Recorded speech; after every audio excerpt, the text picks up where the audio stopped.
참 잘 오셨습니다. 지난 한 주에 이런 사건들 볼 때 또 끔찍한 이런 일들이 있었죠. 헝가리 다뉴브 강에서 관광을 갔던 그 팀들이 이렇게 배가 침몰함으로 말미암아 일부는 구조되고 많은 사람들은 찾지 못하는 지금 그런 상황 가운데 안타까운 가운데 있는 걸 소식을 들었습니다. 또한 최종근 하사라고 또 이분도 왔다가 또 군 행사를 하면서 또 이렇게 불의의 그러한 사고를 당한 것을 볼 수 있습니다. 이런 사건 사고들 때로는 우리의 생명을 잃게 되는 그런 일들이 있는데, 아름다운 죽음의 조건이라는 책을 쓴 아이라 비아오크라는 분은 죽기 전에 해야 될 일을 4가지를 소개합니다. 첫 번째는 사랑과 감사를 말해라. 죽기 전에는 항상 사랑과 감사를 말해라. 두 번째는 용서를 구해라. 용서를 구해라. 세 번째는 작별 인사를 해라. 고마웠다, 감사했다, 어쨌든 그런 작별 인사를 해라. 네 번째는 가벼운 마음으로 떠나라. 이렇게 표현했습니다. 4가지를 얘기했지만 저는 한 가지 더 한다면 복음을 전해라. 복음을 전해라 라는 것일 것입니다. 오늘 우리가 읽은 본문도 어떤 한 장례식 풍경을 소개하고 있습니다. 11절 12절 말씀, 오늘 읽은 말씀인데요, 같이 한 번 더 읽어보도록 하겠습니다. 누가복음 7장 11, 12절 읽어보겠습니다. 시작. 그 후에 예수께서 나인이라는 성으로 가실새 제자와 많은 무리가 동행하더니 성문에 가까이 이르실 때에 사람들이 한 죽은 자를 메고 나오니 이는 한 어머니의 독자요 그의 어머니는 과부라. 그 성에 많은 사람도 그와 함께 나오거늘 라고 말씀하고 있습니다. 장례식 풍경을 소개하고 있는데 예수님께서 11절 말씀에서 그 후에 라고 표현되는데, 그 후는 바로 그 전의 사건들, 바로 백부장의 종을 고친 사건, 그 사건 이후에 이루어지는 그런 내용입니다. 그러면서 예수님께서 나인이라고 하는 성에 가셨다라고 말씀하는데, 이 나인은 예수님의 고향인 나사렛에서 약 10km 정도 되는 거리에 있는 자그마한 성입니다. 이 나인성에 가는 그 근처에서, 바로 그곳에서 바로 장례식을 맞이하게 되는 걸 보게 됩니다. 장례식을 하면 좀 이렇게 엄숙하고 슬픔이 그 가운데 있지만, 특별히 젊은 사람의 그러한 장례는 더 안타까움이 있는 것이 사실인 것입니다. 그리고 오늘 성경을 보니까 이 청년의 죽음이 더 안타까운 이유는 그 어머니에게서 이 아이는 독자다, 외아들이다 라고 말씀하고 있고, 그리고 그 어머니의 처지를 또 상황을 묘사하면서 그 어머니는 과부다, 한마디로 말해서 이제 아무도 없다, 혼자 남겨졌다 라는 것이죠.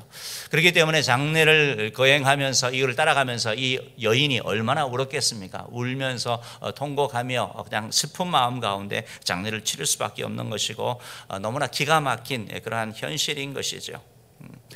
사실 이 사건을 이렇게 보면서 우리 인생에 주는 교훈은, 우리 인생이 우리가 뜻한 대로, 우리가 계획한 대로 되지 않는다라는 것을 꼭 기억할 필요가 있습니다. 많은 계획을 세우고 또 소박한 그런 꿈을 꾸지만 그대로 되지 않을 수도 있다라는 것이죠. 어떻게 보면 이 여인에게 있어서 소박한 꿈은 그냥 한 남자와 결혼해서 그냥 평범하게 살고 아이 낳아서 그냥 잘 기르는 거, 지극히 누구나 꿈꿀 수 있는 소박한 그런 꿈이죠. 그런데 그 꿈이 산산이 부서지는 것이 바로 오늘 현장의 그러한 모습이라는 것입니다. 우리 말에도 자녀가 먼저 죽으면 묘지에 묻는 게 아니라 부모의 가슴에 묻는다는 말이 있는 것처럼 큰 아픔이 지금 이 여인 가운데 있는 것입니다. 야고보서 4장 13절 14절 말씀에 보면 우리의 인생이 내 뜻대로 되는 거 아니다 라고 하는 교훈을 주고 있습니다. 야고보서 4장 13절 14절 말씀 한번 읽어볼까요? 읽어보겠습니다. 들으라, 너희 중에 말하기를 오늘이나 내일이나 우리가 어떤 도시에 가서 거기서 1년을 머물며 장사하여 이익을 보리라 하는 자들아, 내일일을 너희가 알지 못하는도다. 너희 생명이 무엇이냐? 너희는 잠깐 보이다가 없어지는 안개니라. 우리 인간의 유한성을 말씀하고 있는 거죠. 내가 다음에 계획을 열심히 짭니다. 모든 계획을 완벽하게 짜서 1년 동안 장사하고, 그래서 돈을 벌어가지고 어떤 기초 자금을 마련하고 집을 사고 뭘 사고 다 계획을 얘기합니다. 그때 말씀하는 거죠. 내일 일을 너희가 알지 못한다. 내일 일을 알지 못한다. 우리에게 주어진 것은 오늘이다, 현재다라고 말씀하고 있고, 너희 생명이 뭐냐? 너희는 잠깐 보이다 없어지는 안개다라고 야고보서는 우리에게 교훈하고 있다라는 것입니다. 사실 많은 사람들이 이 땅 가운데 살고 있지만 인생이 어디서 왔다가 어디로 가는지 잘 모릅니다. 왜 살아야 되는지 모른 채 살아가는 것을 볼 수 있습니다. 현재만 바라보고 그냥 태어났으니까 그냥 사는 것입니다. 착각 속에서 사는 것이죠. 조금 행복하면, 좀 일이 잘 되면 그 일이 영원히 잘 될 것처럼 그렇게 생각하지만 그것이 착각이라는 것을 깨닫게 되는 것입니다. 돈이 좀 생기고 사회적인 어떤 지위에 얻고 뭘 성취를 하고 나면 영원히 지속될 거라고 착각하는데 그렇지 않습니다. 인생에게 다가오는 비극을 막을 수 없는 것이죠. 오늘 이 본문에 나타나는 이 여인은 사실은 그 아들을 세상에 그 누구보다 사랑한 사람이었습니다. 아니, 어머니가 아들을 위해서 못 해줄 게 뭐가 있겠습니까? 다 할 수 있는 것이죠. 온갖 사랑 다 베풀 수 있습니다. 그러나 부모도 아무리 사랑한다 하더라도 해줄 수 없는 일이 있는 것입니다. 완벽한 보호자가 되지 못하는 것입니다. 자녀의 죽음 앞에 죽음을 막지 못하는 무력한 자기 자신을 발견하는 것이죠. 그렇기 때문에 신앙인들은 우리의 자녀들을 양육하면서 내가 다 케어하고 내가 다 보호하고 내가 다 계획하는 것이 아니라 신앙인은 하나님께 맡기는 것이죠. 하나님께 기도로 맡기는 것이죠. 주님, 우리 사랑하는 아이의 앞날을 주님이 인도하여 주옵소서. 주님이 세밀하게 간섭하여 주시고 이끌어 달라고 하나님께 맡기는 것, 이게 바로 신앙인의 삶이죠. 왜? 하나님은 전지전능하신 분이기 때문에 그러신 것이죠. 어쨌든 오늘 본문의 여인은 남편에게 최선을 다하고 또 하나 받는 아들에게도 최선을 다했지만 두 사람 다 떠나버리고 혼자 남겨졌습니다. 너무나 고통스러운 그런 사실인 것이죠. 그러나 이런 시련 가운데서도 이 여인이 해야 할 일은 해야 하는 것입니다. 그것은 바로 장례식을 거행하는 것입니다. 오늘 장례식을 이렇게 거행하는 과정 가운데 두 종류의 사람을 만났다고 말하고 있습니다. 한 종류는 많은 동네 사람들이 함께 있다고 얘기하고 있고, 그리고 예수 그리스도를 만났다라고 성경은 말씀하고 있는 것입니다. 먼저 많은 동네 사람들이 이 여인과 함께 했습니다. 이 여인의 평상시의 인간관계가 참 괜찮지 않았나, 이렇게 우리가 유추해 볼 수 있습니다. 장례식에 그렇게 많은 사람이 있다는 거 볼 수 있는 것이죠. 어떻게 보면 또 그 아들을 잃은 이 여인이 너무나 불쌍해서 애처로워서 동정하는 마음으로 사람이 많이 참여한지도 모르겠습니다. 그런데 이들이 많이 참여했지만 그러나 그것이 다인 것이죠. 이들이 할 수 있는 최선이 뭐겠습니까? 함께 울어주는 거, 아니면 장례를 치르면서 관을 들어주면서 함께 하는 거, 이것이 이들이 할 수 있는 최선이었던 것입니다. 그 외에는 할 수 있는 것이 없는 것이죠. 이러한 많은 사람들의 함께함이 어느 정도 위안은 되지만 이 여인의 슬픔을 해소할 수 있는 완전한 진정한 위로는 되지 아니하는 것이죠.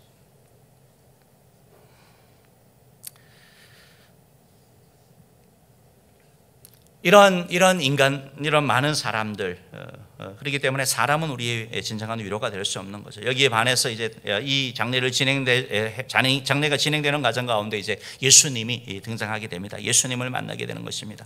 13절 말씀 우리 같이 한번 읽어볼까요? 13절 말씀 읽어보겠습니다. 시작.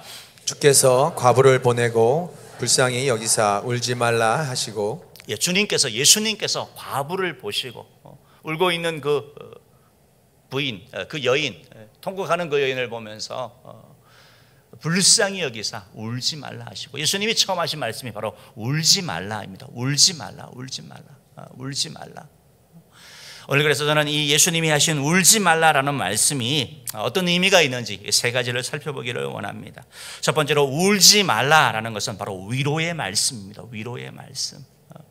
우리 주님께서 이런 고통 가운데 장례를 치르는 이 여인을 향하여 여인아 울지 말라. 따뜻한 말씀, 사랑이 담겨있는 말씀을 하는 거죠. 어떻게 알 수 있습니까? 오늘 성경에 보니까 이 여인을 불쌍히 여겼다라고 말씀하고 있습니다. 여러분, 보통 사람들이 자신과 직접 관련되지 않는 일이면 큰 감동이나 느낌이 없죠. 남의 일이니까요. 장례 행렬을 보면서도 자신과 상관없는 사건이라면 마음에 느낌이 있지 않습니다. 그냥 또 한 사람이 그냥 죽었나 보다, 참 안 됐네 하는 이런 이성적인 그러한 판단뿐인 것이죠. 그런데 예수님께서는 이 여인과 함께 살았던 동네 사람도 아닙니다. 그런데 이 예수님께서 이 여인을 보면서 불쌍히 여기셨다라고 성경은 말씀하고 있는 겁니다. 예수님께서 왜 개입을 하셨습니까? 불쌍히 여기셨으니까요. 사랑하는 성도 여러분, 이 말씀은 우리에게 귀한 교훈을 줍니다. 저와 여러분의 삶 가운데 예수님이 불쌍히 여겨주신다면 예수님의 은혜를 입을 수 있다는 사실인 것입니다. 저와 여러분이 기도하면서도 주님, 나를 불쌍히 여겨 주옵소서, 나에게 주의 긍휼을 베푸소서라고 기도하고 나가는 주의 긍휼하심을 입는 저와 여러분 되기를 간절히 바랍니다. 우리 주님은 위로의 근원이시죠. 시편 86편 7절 말씀은 여호와여 주는 나를 돕고 위로하는 이신이다. 바로 하나님이 나를 돕는 자이시고 나를 위로하시는 분, 진정한 위로자 되신다라고 고백하고 있는 것입니다. 이사야 66장 13절은 이렇게 위로를 하시는데 이렇게 말씀합니다. 읽어보겠습니다. 시작. 어머니가 자식을 위로함 같이 내가 너희를 위로한 것인즉 너희가 예루살렘에서 위로를 받으리니. 어머니가 자식을 위로함 같이 하나님이, 주님이 어머니의 그런 마음으로 지금 아들을 잃은 이 어머니의 또 다른 하나의 어머니의 모습으로, 사랑의 모습으로 울지 말라라고 말씀하는 거죠. 그게 위로가 되는 거죠. 사랑하는 성도 여러분, 우리 주님은 따스한 위로를 고통 가운데 있는 성도들에게, 주의 백성들에게 찾아오셔서 주시는 분이신 것입니다. 긍휼을 베풀어 주시는 분이십니다. 일방적으로 사랑하여 주시고 무조건적으로 사랑하여 주시는 분, 죄와 정말 불의 가운데 살아가는 저와 여러분들을 먼저 찾아오셔서 손을 잡아주시고 우리를 위로하여 주시고 용서해 주시고 사랑하여 주시는 분, 그분이 바로 우리 주님이시죠. 로마서 5장 8절은 그리하여 이렇게 말씀합니다. 우리가 아직 죄인 되었을 때에 그리스도께서 우리를 위하여 죽으심으로 하나님께서 우리에 대한 자기 사랑을 확증하셨느니라.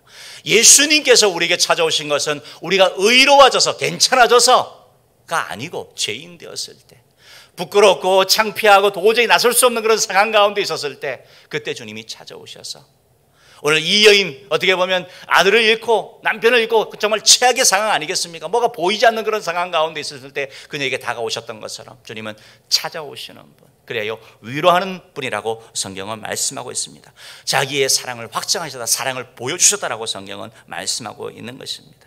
사랑하는 성도 여러분, 우리가 이런 주님의 사랑을 받았기 때문에 오늘 주님 전에 나와 이렇게 예배하고 있는 것입니다. 울지 말라라는 것은 위로의 말씀입니다.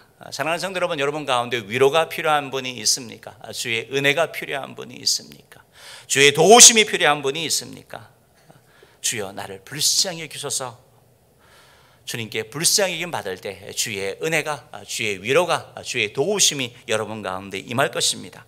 이 은혜 입는 저와 여러분 되기를 주님으로 축원합니다. 두 번째로, 울지 말라라는 것은 소망의 말씀입니다. 합시다. 울지 말라는 소망의 말씀입니다.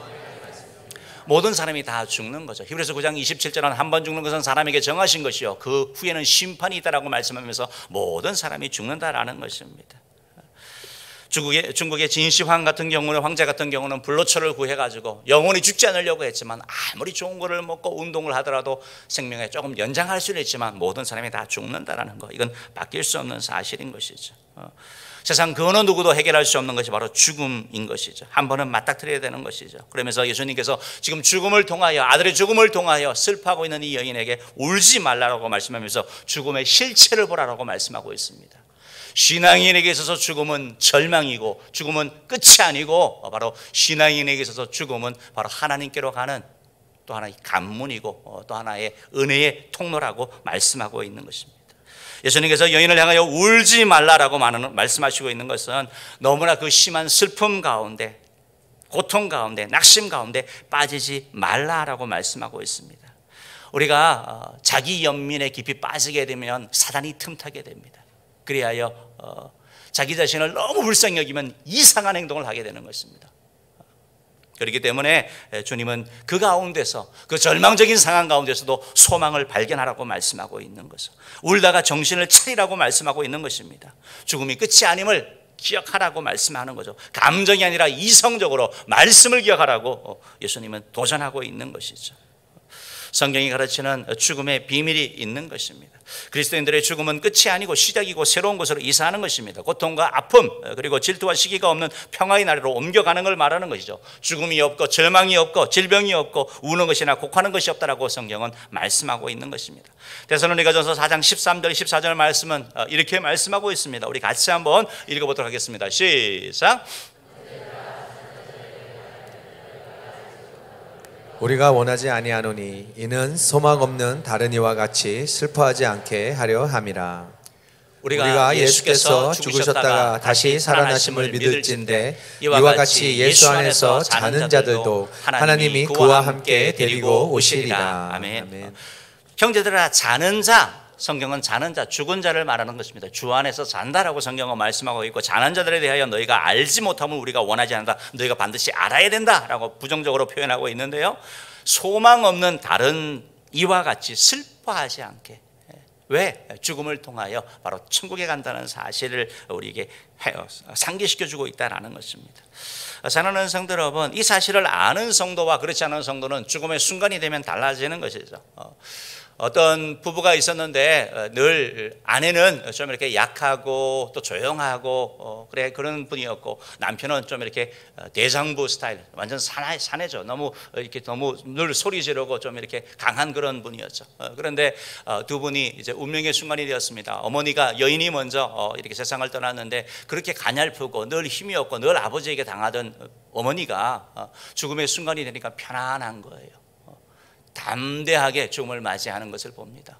그래서 어쨌든 자녀들에게 그것이 충격이었죠. 그런데 그 다음에 이제 좀 세월이 흘러가지고 아버지가 죽음을 맞이하게 되는데, 그 당당했던 아버지가 죽음 앞에 벌벌 떠는 거예요. 자녀들이 보기에도 좀 이렇게 불편할 정도로 떠는 거죠. 그 사실을 보면서 자녀들이 깨달은 것이죠. 뭔가가 있구나. 그래서 그분들이 신앙생활을 했다라는 거. 주변에 있는 사람의 얘기죠. 여러분, 신앙인의 삶은 그렇게 달라진다는 것이죠. 우리의 인생은 죽음이 끝이 아닙니다. 예수를 만나지 않고서는 도무지 알 수 없는 일이죠. 예수를 믿기 때문에, 예수님을 통하여 우리는 분명한 약속이 있기 때문에 죽음을 확신 있게 맞이하게 되는 것이죠. 오늘 예수님께서는 그냥 이렇게 말씀하신 것으로 그냥 막연하게 부활에 대한 말씀을 하신 것이 아니라, 여인에게 그냥 울지 말라고 하면서 소망을 주신 것이 아니라 사실은 부활의 모습을 보여주시는 것이죠. 그것이 바로 죽은 아들을 살리는 일이 일어나는 것입니다. 부활의 사건을 통하여 바로 죽음을 뒤집어 엎으시는 예수 그리스도의 권능을 우리 가운데 보여주시는 것입니다. 14절 15절 말씀 한번 읽어보겠습니다. 시작. 가까이 가서 그 관에 손을 대시니 맨 자들이 서는지라. 예수께서 이르시되 청년아 내가 내게 말하노니 일어나라 하시매. 죽었던 자가 일어나 앉고 말도 하거늘 예수께서 그를 어머니에게 주시니. 예수님께서 울지 말라 하고 나서는 그 장례 행렬이 있는 곳에 가서 그 관에 손을 대십니다. 그 당시에 이제 관은 이렇게 얼굴이 보이는 그런 오픈되어 있는 관이었거든요. 그래서 예수님이 손을 대니까, 원래 대면 안 되지만 손을 대니까 장례 행렬이 멈추게 됩니다. 그때 예수님이 말씀하는 것이죠. 청년아 내가 내게 말하노니 일어나라. 죽은 사람에게 얘기한 거죠. 그런데 성경은 뭐라고 말씀합니까? 일어나서 앉아서 말도 하고 함께했다. 그래서 그 어머니에게 다시 줬다. 그 어머니에게 보냈다. 기쁨을 줬다라고 성경은 말씀하고 있는 것입니다. 예수께서 과부의 아들을 살려주시는 것, 그 한 생명의 살아난 뿐만 아니라 가정의 회복까지 예수님이 보신 것을, 나눠주신 것을 볼 수 있는 것이죠. 그래야 이 여인의 마음에는 더 이상 슬픔이 아니라 자비와 위로가 가득 차게 됐습니다. 기쁨을 맛보게 된 것이죠. 얼마나 기뻤을까요? 정말 다른 것이죠. 너무나 감동스러운 것이죠. 예수님은 이 사건을 통하여, 예수님은 그냥 훌륭한 인류의 4대 성인 중에 한 사람이 아니라 그분은 바로 그리스도시요 살아계신 하나님의 아들이심을 보여주시는 것이죠. 성경에도 몇몇 사람들이 이렇게 죽은 사람을 살리는 그런 기사들이 나오는데, 그들은 하나님께 기도하면서 합니다. 그러나 예수님은 직접 말씀하시는 것이죠. 이 사건을 통하여 예수님이 바로 하나님이신 것, 전능하신 분이신 것을 우리에게 보여주고 있는 것이죠. 여러분, 예수님은 우리의 슬픔을 역전시키시는 분이신 것입니다. 실패의 자리, 고통의 자리, 눈물의 자리에 있습니까? 이 주님을 바라보는 저와 여러분 되기를 간절히 바랍니다. 주님을 바라볼 때 우리 삶 가운데 소망이 생기는 거예요.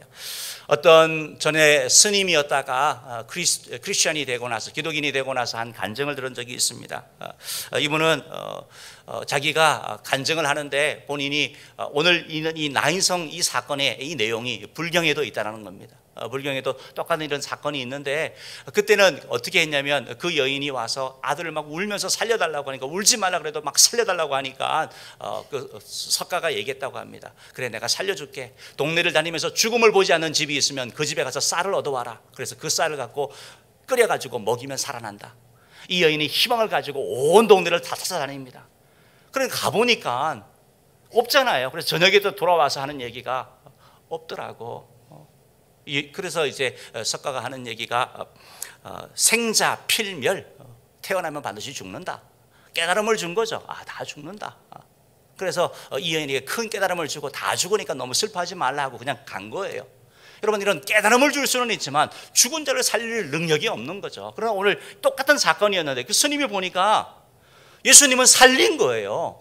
그래서 이분은 이 사건을 통해 가지고 자기가 예수를 믿게 되는 그런 시발점이 됐다고 얘기하고 있는 것입니다. 사랑하는 성도 여러분, 사랑하는 성도 여러분, 우리 인생의 여정 가운데서도 반갑지 않는 시련이, 어려움이 우리 가운데 찾아올 때가 있습니다. 가정의 위기, 경제적인 위기, 또 건강의 위기, 생명의 위기가 우리 가운데 올 때도 있습니다. 그럴 때 문제 자체만을 바라보는 것이 아니라, 그걸 바라보고 좌절하고 절망하고 자포자기하는 것이 아니라 예수 그리스도를 바라볼 때 우리 속에 소망이 솟아나는 줄 믿습니다. 그때 울지 말라 하는 주님의 음성을 듣게 될 것이고, 내가 내게 말하노니 일어나라는 주의 말씀을 듣는 은혜가 저와 여러분에게를 주임으로 축원합니다.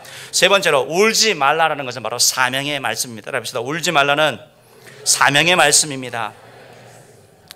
울다가 이제 그치고 눈물을 닦고 새롭게 보라고 주님이 말씀하고 있는 것입니다. 그동안 못 봤던 것, 그동안 잊고 있었던 것을 보라고 주님이 말씀하고 있는 것이죠.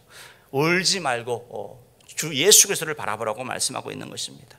슬픔을 주는 어떤 것에서 눈을 들어 위로하고 소망 주시는 예수 그리스도를 바라보라고 말씀하는 것이죠.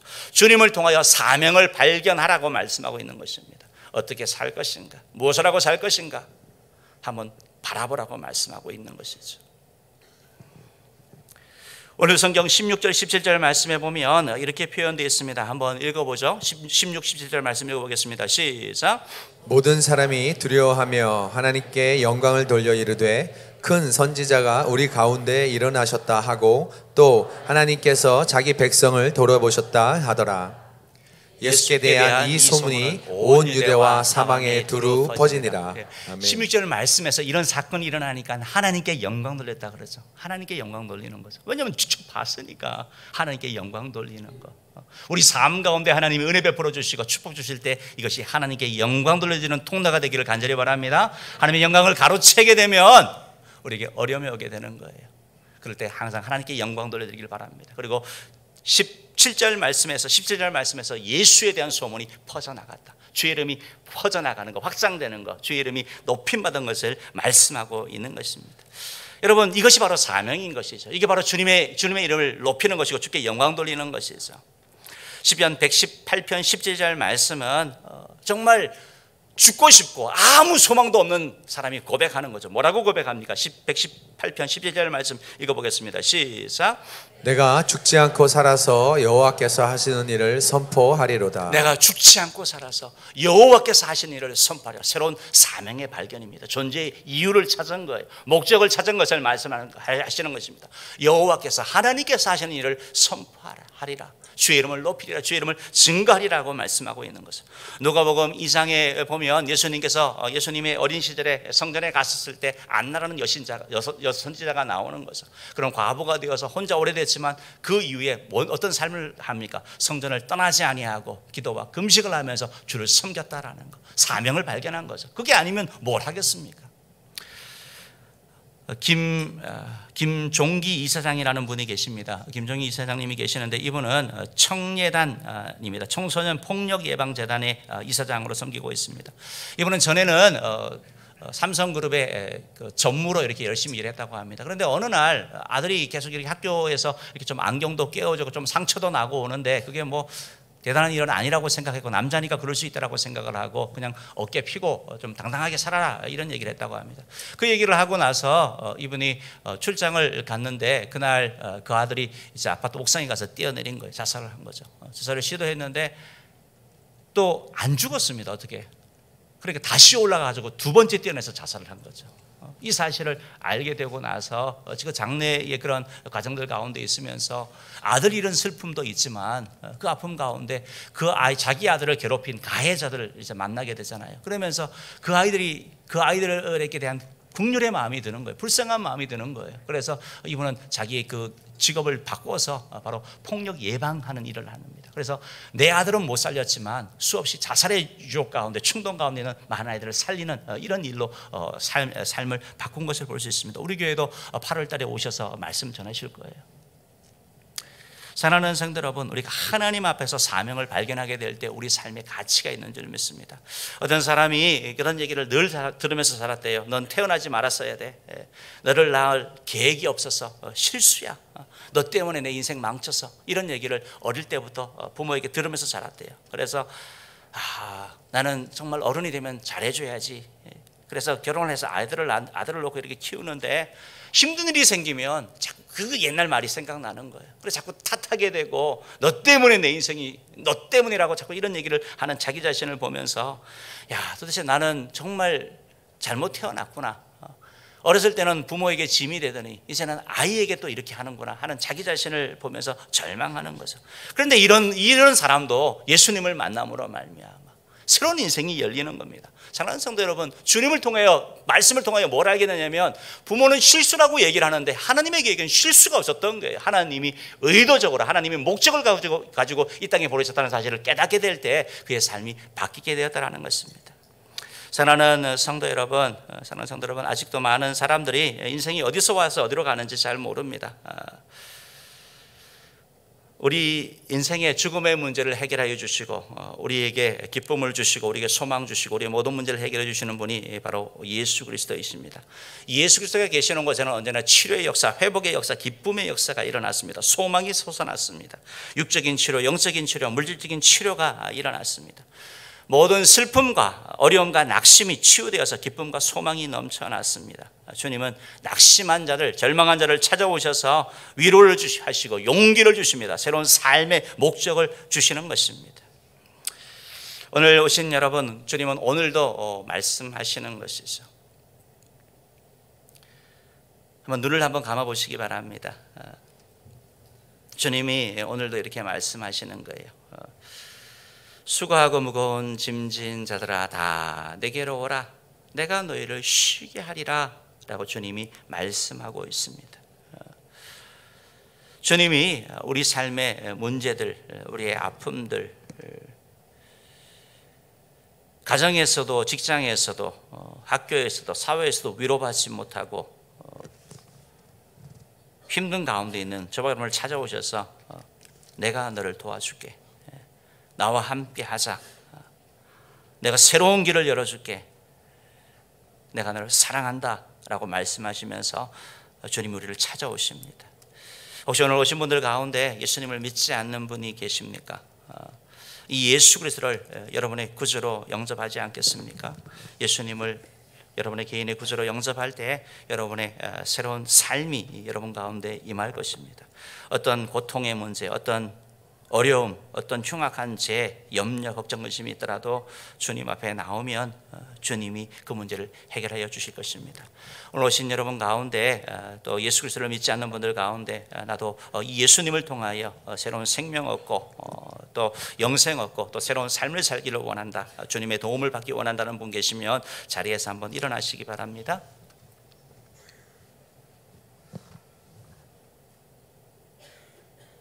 네, 감사합니다. 감사합니다. 나도 이 예수님을 통해서 슬픔 가운데 서던 그 여인이 새로운 사람이 기쁨이 되었던 것처럼 주님을 통하여 나의 슬픔이 변화의 기쁨이 되고 또 평안을 누리기 원한다는 분 계시면 자리에서 한번 일어나십시오. 고맙습니다. 감사합니다. 감사합니다. 감사합니다. 우리 삶을 살면서 이렇게 결단하는 게 참 중요한데요. 여러분 인생에서 제일 중요한 결단이 예수를 믿기로 하는 것이고 교회를 다니기로 결단하는 것입니다. 오늘 일부 예배도 어떤 분이 오셔서 이렇게 등록을 하셨는데 그분이 그러시는 거예요. 그분은 계속 초청 주일에만 수년간 왔었대요. 그러고 나서 초청 주일만 오다가 이제 드디어 등록한다고 일부 예배 때도 그랬습니다. 그래서 정말 잘 결단했다고. 또 다른 한 분도 교회를 한 번도 다닌 적이 없대요. 근데 처음 오셨대요. 그래서 너무 잘했다라고, 너무 귀한 결정했다고 격려했습니다. 여러분 인생에서 제일 중요한 결정이 내가 예수 믿겠다고 결정하는 것이고 정말 교회를 다니겠다고 결정하는 것입니다. 이럴 때 여러분의 어떤 운명이나 어떤 아픔이나 어떤 고민들이 해결되시는 은혜가 있을 것입니다. 이 시간 일어나신 분들, 예수 그리스도를 믿기를 원하시는 분 눈을 감고 제가 하는 기도 따라 하시기 바랍니다. 우리 성도님들도 같이 기도해 주십시오. 사랑의 하나님, 저는 죄인입니다. 저를 사랑하사 구원하시려고 예수님을 보내 저의 죄를 대신 지고 죽게 하시고 부활하심으로 구원의 길을 여신 것을 이제 알았습니다. 하나님 고맙습니다. 예수님을 믿겠습니다. 주 예수님, 내 마음을 엽니다.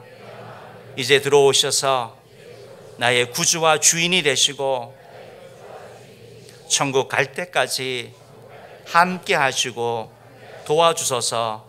예수님의 이름으로 기도합니다. 아멘. 아멘. 우리 한번 박수로 한번 축복하겠습니다. 너무 귀한 결정하셨고요.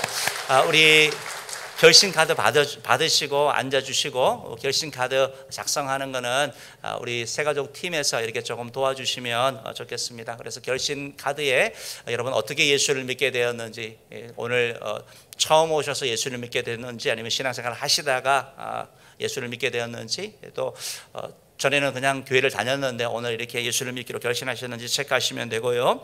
여러분의 성함과 또 주소, 또 여러분들 전화번호, 연락처는 개인 전화번호를 말하거든요. 전화번호 이런 내용들을 기록하여 주시면 좋겠습니다.